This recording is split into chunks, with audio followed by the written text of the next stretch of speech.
Naam, mtazamaji popote pale ulipo, ni Jumatano yenye kijibaridi kikubwa hapa katika jiji kuu la Nairobi. Tunakujia mubashara kabisa kutoka makao makuu ya runinga ya Kirk hapa jijini Nairobi. Imeweza kutimia saa 1 hivi juu ya alama. Wakati mwingine na jioni nyingine njema na teule kuweza kukuletea matangazo ya taarifa zetu za Mwale wa Kirk. Hapo mengi ambayo tumekuandalia siku ya leo, lakini kama ilivyo desturi, hizi hapa ndo taarifa tulizozipa kipaumbele. Honorable Speaker, we have suffered because of Delta.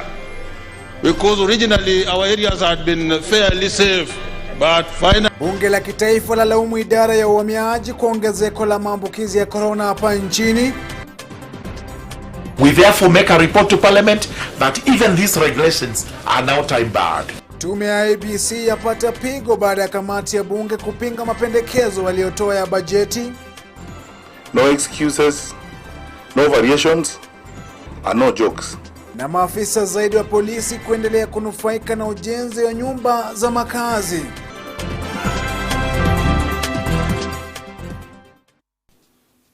Naam, karibu mpenzi mtazamaji, tuandamane hadi tamati. Mimi ni Chris Sambu, atakayekuwa nafasiri taarifa hizi kwenye lugha ya ishara ni Edith Koros. Na tunaanza na taarifa kwamba leo hii idara hiyo imelaumiwa kwa kutoweka mikakati mwafaka upande wa usafiri ili kuzuia msambao zaidi wa corona aina ya Delta eneo la magharibi mwa Kenya, iliyo bunge la kitaifa likiweza kukashifu idara ya uhamiaji kwa kusema kuwa waliweza kutepetea katika kuimarisha ongezeko la maambukizi ya corona. Baadhi ya wakazi wa eneo la Miwani, kaunti ya Kisumu, wanalalama kuhusu utekelezo wa idara ya uhamiaji, swala lililopelekea kuenea kwa virusi vya corona aina ya Delta eneo hilo. Mswada uliofikishwa bungeni na kujadiliwa leo hii.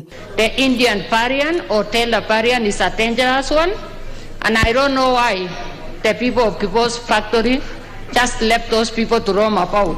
Akizungumza bungeni, mwakilishi wa kina mama kaunti ya Nairobi Esther Passaris ameweka wazi kwamba hatua zote zilichukuliwa ili kuhakikisha usalama wa Kenya, hasa kwenye uwanja wa ndege baada ya kuwasili kwa ndege kutoka nchini India. I came on that flight on the 29th, the last flight from India on the 29th, and I was at the airport. And in spite of the fact that we actually were mandated by the government to have a PCR test before we boarded the flight, when we landed here, we were isolated at the airport because it was the last flight coming in from India. We were isolated, we were tested again in Kenya. Huku akigusia kwamba baada ya kuachiliwa kutoka kwenye uwanja wa ndege, jukumu lilisalia kwa mikono ya mtu binafsi kuona kwamba wamejitenga kwa muda mwafaka ili kuhakikisha kwamba hawana virusi. Sasa kitaka watu binafsi kufunguliwa mashtaka. So the petitioner is right in the sense that if these people actually went to work, they did not adhere to the protocol of staying at home for 14 days, irrespective of whether you tested negative, then I think they are culpable and have committed a criminal offense because they've spread it and many people have lost their lives. Mswada huo unapendekeza kuchukuliwa kwa hatua dhidi ya meneja wa kampuni ya sukari ya Kibos kwa madai kwamba licha ya baadhi ya wakazi wa kampuni hiyo kupatikana na virusi aina ya Delta walipowasili nchini kutoka India, shughuli katika kampuni hiyo iliendelea kama kawaida na kuchangia msambo zaidi wa corona, haswa eneo la magharibi ya Kenya. Honorable Speaker, we have suffered because of Delta. Because originally our areas had been fairly safe, but finally we were attacked by the Delta. So let the immigration, or whether it is health, or whoever it was, be investigated and held liable. Now we also knew that the second one, Mr. Speaker, the Delta variant, was still in India, Mr. Speaker. We have taken no steps. It is here with us. So, Speaker, the required department, which will have done this, should be investigated, Mr. Speaker, very well, and actions be taken. Ni mswada uliungwa mkono na wengi wa wabunge waliozungumzia swala hili, maswali chungu nzima yakiibuliwa kutokana na kutositishwa kwa usafiri wa ndege kutoka nchini India. What should concern us as a country is why we are so generous into allowing our space, even when it is very clear that there are certain countries we should be put in the red. We know very well, Mr. Speaker, that the first train came from India, Mr. Speaker. How it moved into this country, Mr. Speaker, we didn't take much concern. Wizara ya Afya vilevile imeshawishiwa kuzidisha shule ya kutoa chanjo kwa Kenya ili kuona kwamba wengi wa Wakenya wamepokea chanjo ya COVID-19. Mswada huo sasa umefikishwa kwenye kamati ya afya bungeni kujadili na kutoa uamuzi wa hatua zitakazochukuliwa. Faith Kaulu, runinga ya Kirk. Kwingineko mtazamaji, ni kwamba kamati ya bunge la kitaifa inayoshughulikia sheria maalum imekosa kuidhinisha mapendekezo yaliyotolewa na tume huru ya uchaguzi hapa nchini ya kitita cha fedha ambacho wanasiasa wanaowania viti mbalimbali wanapaswa kutumia katika kampeni. Kwenye kikao kilichofanyika mapema hii leo, kamati hii imesema kwamba sheria inayopendekezwa na IEBC imepitwa na wakati. Cornelia Somuse anaarifu zaidi. These were delivered to Parliament on the 5th of August and tabled on the same day. As we speak today, they are out of time. Kulingana na kamati hiyo maalum ya bunge, IEBC haikufuata utaratibu katika kuweka sheria hizo za fedha ya kampeni ya uchaguzi. Vilevile kamati hiyo inakiri kwamba sheria hiyo haiwezi kuzingatiwa kwa sababu imepitwa na wakati. Therefore, these draft regulations are also out of time and therefore cannot actually be with the purview of Parliament to consider. We therefore make a report to Parliament that even these regulations are now time barred. IEBC aidha imetiliwa dosari kwa kuweka viwango vya pesa kama sheria. Kamati hiyo inasema kwamba viwango vya pesa vilifaa kuwekwa kama vidhibiti bali sio sheria. We cannot act like we are going to amend the law today. We deal with it as it is. Clearly, the limits that were set were supposed to have been treated as regulations as given under Section 29, and they are definitely null and void. I actually propose that we nullify them. Tume hiyo huru ya mipaka na uchaguzi pia imepewa nafasi na kamati hiyo ya bunge ya kufanya mashauriano zaidi na kurejea baadaye. We can't allow an illegality and constitutional provisions to find their way into our legal system. Unfortunately, we need to annul, let IEBC go put their house in order and come. We will not entertain indolent organizations, but they have to go and work. Kuhusu dhana ya kwamba bunge uzembea katika kupiga msasa sheria, kamati ya bunge imeweka bayana kwamba kukataliwa kwa sheria hiyo ni dhihirisho ya jinsi bunge inavyotilia maanani wajibu wake. Out there people think Parliament doesn't scrutinize laws. On this one, Parliament is very clear. Unfortunately, and Chair, it is good for you to put it on record that it is not necessary that Parliament is against campaign limitation of campaign financing. No, it's just that things have to be done within the law. Kamati hiyo ya bunge pia imenyoshea IEBC kidole kwa kukiri kwamba ilikuwa na nia ya kulimbikizia bunge lawama bila mashauriano. IEBC wanted to paint Parliament as the bad one. So they're acting out of time and without even blinking their eyes. They want to push things to Parliament. And that is a mischief we were reading in the one publication gazettement and actually gazetting without coming to Parliament for approval. Hata hivyo, Chebukati amepinga vikali madai kwamba walikuwa na nia ya kuhujumu majukumu ya bunge. Not the intention of the commission to cast any aspersions on the work of Parliament, as we have read in the newspapers and watched on TV. It's our intention, and we appreciate the role of Parliament in this country, and the Commission, we appreciate the guidance and supervision of Parliament, especially the committees that oversight us. IEBC imeweka kiwango cha shilingi bilioni 4.4 kama kiwango cha juu zaidi ambacho mgombezi wa kiti cha urais anaweza kutumia katika kampeni za uchaguzi, na viwango tofauti katika viti mbalimbali kulingana na maeneo anakotoka. Kulingana na wakili wa mahakama ya juu Philip Mwale, IEBC ina uhuru wa kuhakikisha sheria hiyo inatekelezwa isipokuwa ile ya kaunti za kibinafsi za wagombezi. Cornelius Omuse, Mwale wa Kirk. Waziri wa usalama wa ndani Daktari Fred Matiang'i amewaonya wanakandarasi wafisadi wanaosuasua kukamilisha miradi ya serikali. Akizungumza wakati wa uzinduzi wa mradi wa kujengea maafisa wa polisi nyumba za kisasa unaoendeshwa na Benki Kuu ya Kenya kwa ushirikiano na huduma ya kitaifa ya polisi katika eneo la Viwandani, Matiang'i amesema kwamba wanakandarasi kama hao watachukuliwa hatua kali. Mradi huu unapania kuwafaidi maafisa wa polisi wapatao 210 kupata makao ya kisasa. Mwanahabari wetu Vincent Kerosi alihudhuria hafla hiyo na kurejea na taarifa ifuatayo. That's the groundbreaking day it is, Uchimbwaji huu wa mchanga ni ishara tosha kwamba safari ya kuwajengea makao bora maafisa wa polisi, jambo ambalo lilikuwa ni wazo tu takriban miaka 2 iliyopita, imeanza. There we go. Makofi tafadhali, makofi. Mradi huu utakaoendeshwa katika eneo la Viwandani hapa Nairobi utawapa afueni maafisa wa polisi 210 hivi watakaofaidi makao bora na ya kisasa wao na familia zao punde tu mradi huu utakapokamilika ndani ya mwaka mmoja ujao. Gavana wa Benki Kuu ya Kenya Bwana Patrick Njoroge amehakikisha kwamba nyumba zitakazojengwa hapa zitakuwa za ubora wa juu zaidi, za bei nafuu, huku pia akisema kuwa mradi huu utakamilika ndani ya muda rasmi. We have about 350 police officers that work at the central bank. They are seconded to us from the police service, and while they are with us, they are central bankers. We want to build it in proper quality. Our police officers deserve a proper place that they can call their own home, etc. And also in terms of cost. So all three are things that we are watching very carefully. And I'm delighted to say that we have that commitment from the contractor, the main contractor, and also the others that will be involved. And of course, we are looking forward to coming in exactly a year from now. Akizungumza wakati uzinduzi, waziri wa usalama wa ndani Daktari Fred Matiang'i, ambaye pia alikuwa mgeni wa heshima, ameipongeza hatua hiyo ambayo ni sawia na mradi mwingine kama huo katika barabara ya Ngong, na kusema kwamba serikali itajizatiti kutimiza miradi yake yote, huku akiwasuta wafisadi. No one has told him to see us at night in Karen or in Muthaiga or in any other place. And we don't want him to know where we stay. We just want him to do the work he's supposed to do here. That bad habit that almost destroyed our country in the past, perpetuated by some people we all know, of shaking down contractors, taking kickbacks from contractors and frustrating contractors and so on, ended with the executive order number 1 of 2019.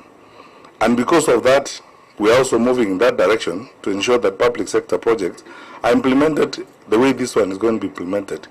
Completed on time, no excuses, no variations, and no jokes. Uzinduzi wa mradi huu wa ujenzi wa nyumba kwa maafisa wa polisi unaoendeshwa na Benki Kuu ya Kenya kwa ushirikiano na huduma kitaifa ya polisi ni njia na mbinu moja ya kuafikia ndoto ya mageuzi, haswa ya kuhakikisha makazi bora kwa maafisa wa polisi. Nikiripotia Mwale wa Kirk, mimi ni Vincent Kerosi. Na mtazamaji, hayo yakijiri ni kwamba waziri wa usalama wa ndani Daktari Fred Matiang'i amesema kwamba uchunguzi kuhusu mauaji yenye utata ya kaka wawili Benson Njiru na Emmanuel Mutura huko Embu bado unaendelea. Matiang'i amesema kwamba tayari ameshakutana na baba wa ndugu hawa wawili na kumhakikishia kwamba watafanya kila lolote kuhakikisha kwamba haki inatendeka. Haya yanajiri wakati ambapo taarifa zinaarifu kwamba wawili hawa walifariki siku ambayo walikuwa wameanzisha biashara ya kuuza nyama ya nguruwe katika eneo la Kianjokoma huko Embu. Uchunguzi wa maiti ulionyesha kwamba wawili hao walikuwa na majeraha ya kichwa na ambavyo mtawalia ambayo huenda yalisababisha vifo vyao. With the Attorney General and the Inspector General Police, I've just met the father of those two children. Two investigative agencies are on it, our Internal Affairs Unit and the IPOA is on it. And I promised the father, because I've just met him this afternoon in the command of the Attorney General and the Inspector General Police, we will do everything we can to get to justice. And we will go the direction the report with investigations will point us. A lot of good work has been done. I do not want to preempt what is going to be done. I have been briefed that the investigations are going on very well. And as responsible public servants, we sat down with the father of those two children. We spoke with him. I was with the Inspector General and the Honorable the Attorney General. And we have assured them that we will do what we have done before. Namely, follow the law and ensure that once investigations have been done, we will go the direction investigations will point out. Tukisonga mbele ni kwamba wanariadha wa mwisho walioshiriki kwenye Olimpiki nchini Tokyo, Japan wamerejea nchini na kupokelewa baada ya Kenya kung'aa kwenye siku ya mwisho ya mashindano ya Olimpiki. Baada ya kushinda nishani ya dhahabu kwenye mbio za marathon, bingwa Eliud Kipchoge aliongoza Wakenya wenzake kurejea nchini baada ya Kenya kufanya vyema na kuzoa jumla ya nishani 10 kwenye mashindano hayo ya Olimpiki.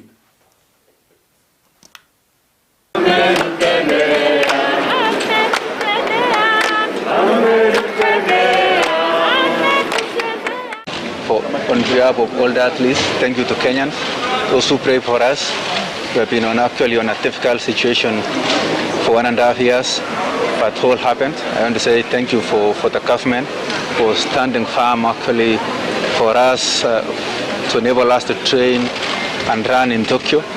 Nataka niwashukuru wenzangu, wametuombea, wametusupport na watarajie mengi mzuri yenye inakuja mbeleni.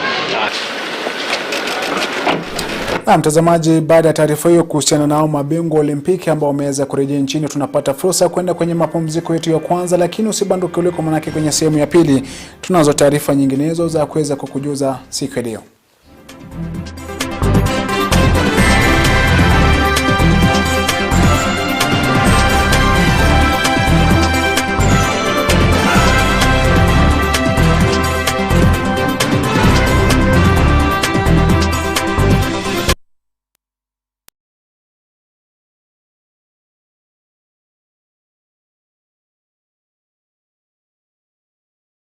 Jihadhari usije ukasahau,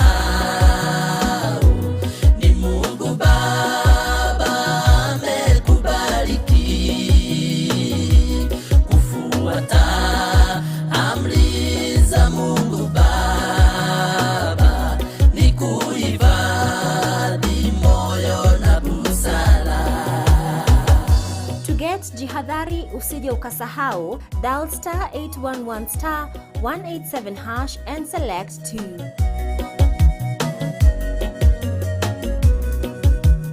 Power is sweet. It's very, very difficult for you to find a regular person, yani mse wa mtaa, amepatiwa such a position. We saw the scandal at Kenya Power, we saw the scandal at the Treasury, at Mwale. Are those people youth? They united together because of their own businesses. Power tends to corrupt, and absolute powers corrupt absolutely. In our Africa culture, when you have food in the mouth, you don't speak. Are they eating? That's why the issue of impeaching the president stopped. This is Power Brief, where we measure on politics. Pastors should not be seen leading a demonstration in the streets. We never saw the others that came before us doing those things. Power Brief is now bigger and better. Every Thursday from 8 p.m. to 9 p.m. Join Cornelius Omuse, Edgar Kosgei, Edwin Kegoli, and a team of experienced political and governance analysts for powerful discussions on politics, governance and economy, only on Kirk TV.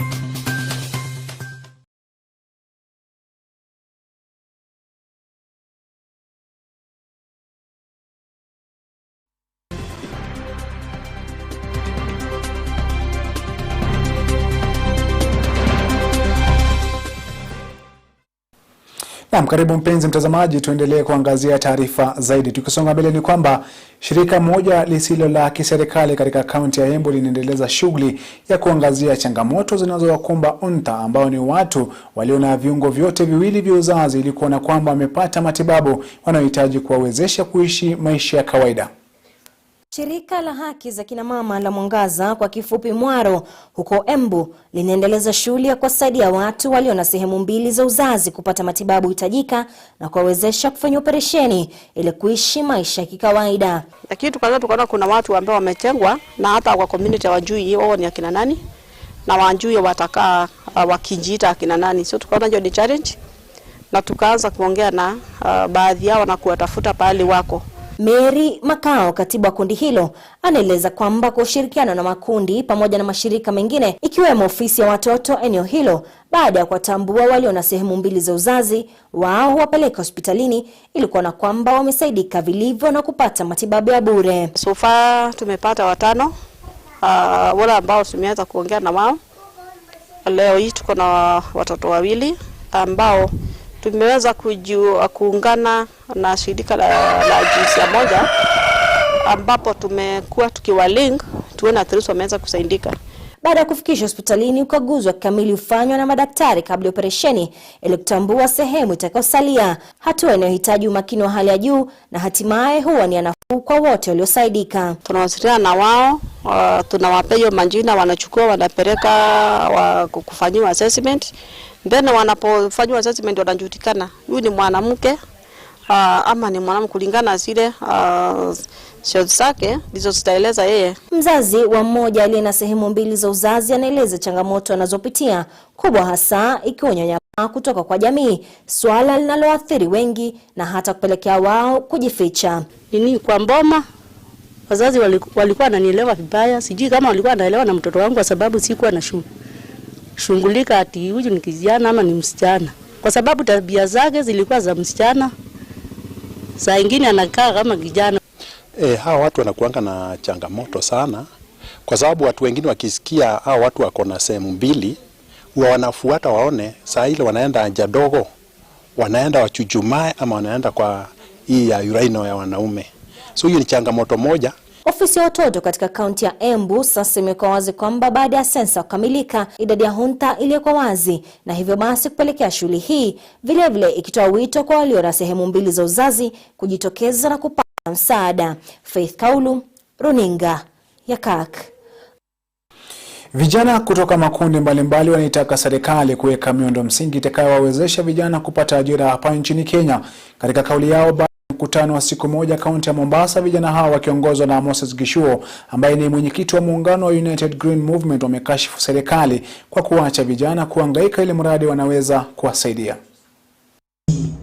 Therefore resolved to make the following demands: that the Parliament of Kenya gives effect to a petition that we presented on the 7th of 7th, 2022, Sabasaba Day, on behalf of the Fourth Liberation Movement, that is in line with the Constitution of Kenya, to provide for social safety nets in terms of paid internship to graduates of 20,000 Kenya shillings per month, and that those safety nets also include cash for work schemes for other unemployed out-of-school youth. And what we are saying is that every representative in Parliament that treats this petition as a by the way, they need to be prepared that in 2022 we will also treat them as a by the way. So you will see more of this going forward, because we are tired. Basically, we are tired. Na mtazamaji, tukivuka mipaka sasa ni kwamba serikali kuu nchini Ethiopia sasa inawarai wananchi wake kujitokeza kwa wingi kujiunga na vita kuwakabili wanamgambo wa vuguvugu la wapiganaji wa Tigray. Katika taarifa ya Waziri Mkuu Abiy Ahmed ni kuwa wakati wa raia wa Ethiopia kuonyesha uzalendo umefika. Katika taarifa yake, Waziri Mkuu wa Ethiopia Abiy Ahmed, ambayo sasa inaonekana kutoa mwamko mpya kwa kuendelea kwa mapigano eneo la Tigray, amesema kuwa ni wakati mwafaka kwa raia wa Ethiopia walio na uwezo kujiunga na jeshi la serikali katika kuonyesha uzalendo wa kupambana na wapiganaji wa Tigray. Taarifa yake Waziri Mkuu Abiy Ahmed ikiwasili wiki 6 pekee baada ya serikali yake kutangaza kusitisha makabiliano katika eneo la Tigray baada ya wanamgambo kuteka mji mkuu wa Mekele baada ya miezi 8 ya makabiliano na asasi za serikali. Tangazo la kuwataka raia kujiunga na majeshi ya serikali likisitisha hatua ya awali kusimamisha mapigano na wapiganaji wa Tigray kwa mwezi wa 9 sasa mfululizo. Eneo hilo halijashuhudia amani, huku maelfu wakifurushwa makwao na wengine kuuliwa. Vita katika eneo la Tigray vilianza kama uhasama wa kisiasa. Viongozi wa eneo hilo ambao walidhibiti uongozi nchini Ethiopia kwa karne 3 na kuweka misingi ya ukabila wakijipata pembeni baada ya Waziri Mkuu Abiy Ahmed kuingia mamlakani mwaka 2018 na kisha kuwatenga. Mwezi Novemba mwaka jana, wapiganaji wa Tigray wakaamua kudhibiti eneo nzima na kuanzisha mapigano na asasi za usalama. Serikali ya Ethiopia hata hivyo imelaumu mataifa ya ng'ambo kwa kuingilia masuala nchini humo, wakishtumu mataifa hayo kwa kulemaza juhudi za kumaliza mapigano. Wiki chache zilizopita, mamia wanajeshi wa serikali walitekwa nyara na wanamgambo wa Tigray, hili likipelekea kutekwa kwenye mji wa Afar. Kulingana na taarifa nchini Ethiopia, wapiganaji hao wanataka kudhibiti uongozi nchini humo na kumwondoa Waziri Mkuu Abiy Ahmed. Mapema mwaka huu serikali ya Ethiopia iliwataja wapiganaji wa Tigray kuwa magaidi, swala ambalo limechochea pakubwa uhasama nchini humo. Hata hivyo, japo kumekuwepo na juhudi za kusitisha mapigano, hilo bado halijafanikiwa, huku maelfu wakifurushwa na wengine kusalia wameuliwa. Na mtazamaji, baada ya taarifa hiyo kutoka nchi jirani ya Ethiopia, sasa tupate yaliyojiri katika ulimwengu wa spoti.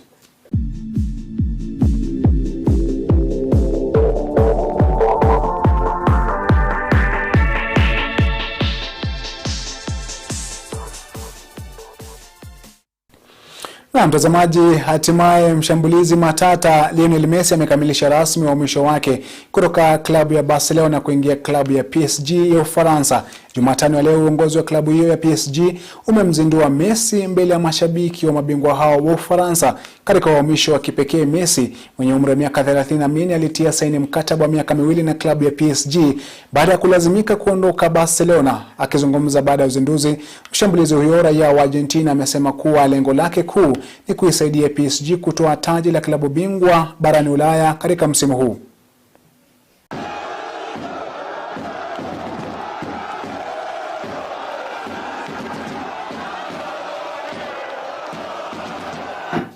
Na kutoka timu ya PSG sasa ni kwamba timu ya Chelsea itakuwa bila wachezaji Mason Mount, Reece James na Ben Chilwell watakapochuana na timu ya Villarreal kwenye mechi ya kuwania kombe la Super Cup barani Ulaya saa 4 usiku wa leo. Chelsea ambao walitoa ushindi wa kombe la klabu bingwa barani Ulaya watakuwa na pania kuzoa taji la kwanza msimu huu wa mwaka 2021-2022. Hii itakuwa mara ya 5 kwa Chelsea kuwania taji hilo, huku Villarreal ikisaka taji hilo baada ya kushindwa kwa misimu mitatu licha ya kushiriki mechi ya Super Cup.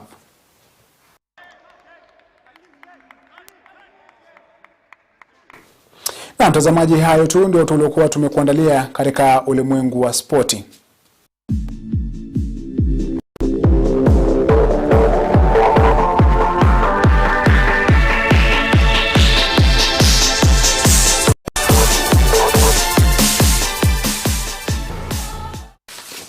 Na mtazamaji, baada ya taarifa hizo za spoti, sina la ziada ila kukamilisha taarifa zetu za Mwale. Anasema kwamba lawama zilikuwepo na zitakuwepo, na usiweze kusikiza lawama zinazotolewa dhidi yako, lakini cha msingi ni wewe kuweka imani na matumaini kwa kile unachokifanya. Sina la ziada, tupatane tena juma lijalo. Mimi ni Chris Sambu, alikuwa nafasiri kwenye lugha ya ishara ni Edith Koros. Kwa wote ambao wameweza kufanikisha tangazo haya, tunasema usiku mwanana na kwaheri.